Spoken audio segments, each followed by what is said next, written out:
Angelina Christine. Saya Galuh Chandra Winata. Saya Misha Akhil.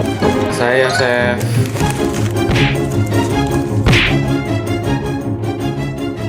Letak Kerajaan Mataram kuno. Pusat Kerajaan Mataram kuno berpindah-pindah beberapa kali, hingga akhirnya sampai di Jawa Timur. Kerajaan Mataram kuno berdiri di Jawa Tengah bagian selatan pada abad ke-8. Kemudian kerajaan pindah ke Jawa Timur pada abad ke-10. Kerajaan Mataram kuno adalah kerajaan maritim yang terletak di pedalaman Jawa Tengah. Sejumlah ahli memperkirakan letak Kerajaan Mataram kuno di daerah Medang dan Popitu. Wilayah Popitu namun hingga saat ini belum jelas kepastiannya.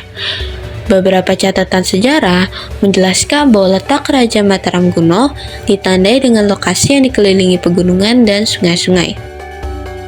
Kehidupan ekonomi Kerajaan Mataram kuno. Kehidupan ekonomi Kerajaan Mataram kuno bertumpu pada sektor agraris, di mana wilayah Kerajaan Mataram kuno dikelilingi pegunungan dan sungai-sungai besar. Hal itu membuatnya memiliki tanah yang subur sehingga cocok untuk kegiatan pertanian.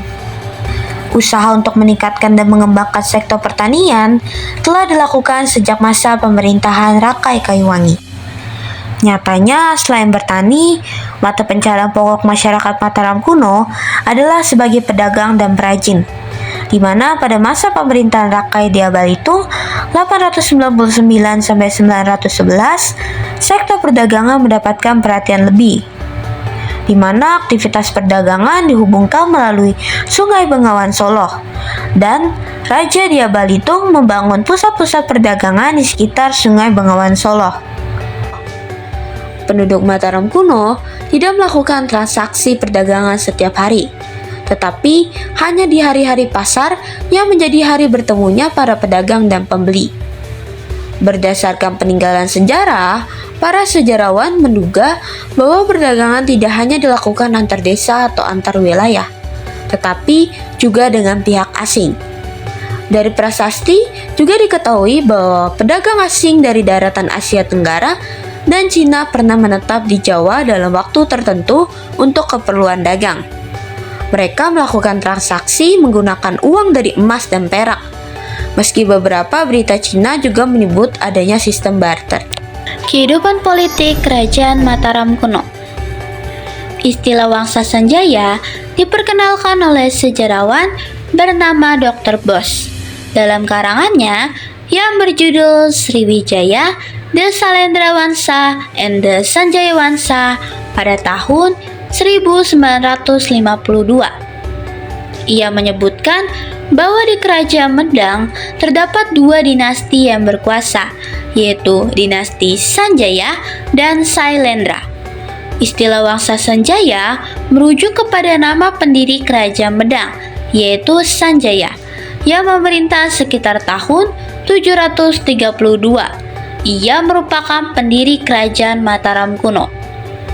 Keturunan Raja Sanjaya, Rakai Panangkaran selanjutnya menjadi pewaris tata Kerajaan Medang. Namun, Rakai Panangkaran dikalahkan oleh dinasti pendatang yang bernama Wangsa Sailendra. Sejak saat itu, raja-raja selanjutnya adalah Rakai Panunggalan atau Daranendra, Rakai Warak, Yagula, Rakai Garung, Samaratunga, Rakai Pikatan, dan Pramodawardhani.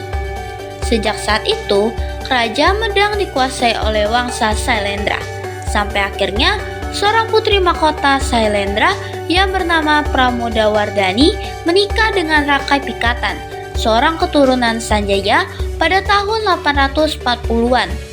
Pada saat itu, adik Pramodawardhani, yaitu Balaputra Dewa, sedang bersaing untuk merebut kekuasaan Kerajaan Medang sepeninggalan Raja Samaratunga. Rakai Pikatan kemudian mewarisi tata mertuanya setelah mengalahkan Balaputra Dewa. Dengan demikian, Wangsa Sanjaya kembali berkuasa di Medang, dan hal tersebut menyebabkan bersatunya Kerajaan Mataram dari yang awalnya terdiri dari Wangsa Sailendra dan Wangsa Sanjaya. Balaputra Dewa akhirnya melarikan diri ke Sumatera sebagai pelariannya dari Rakai Pikatan. Di masa itu, Sumatera masih disebut sebagai Suwarno Dwawita. Di sana sudah berdiri sebuah kerajaan yang bernama Sriwijaya yang beribu kota di Palembang. Balaputra Dewa bisa menjadi raja di Sriwijaya karena mewarisi tata dari kakeknya dari pihak ibu yang bernama Sri Dharma Masetu. Kerajaan Medang sendiri dilanjutkan dengan Rakai Kayuwangi, Watu Muhalang, Dia Balitung, Daksa, Tulodong, Diawawa, dan Empuk Sindok. Penyebab runtuhnya Kerajaan Mataram kuno.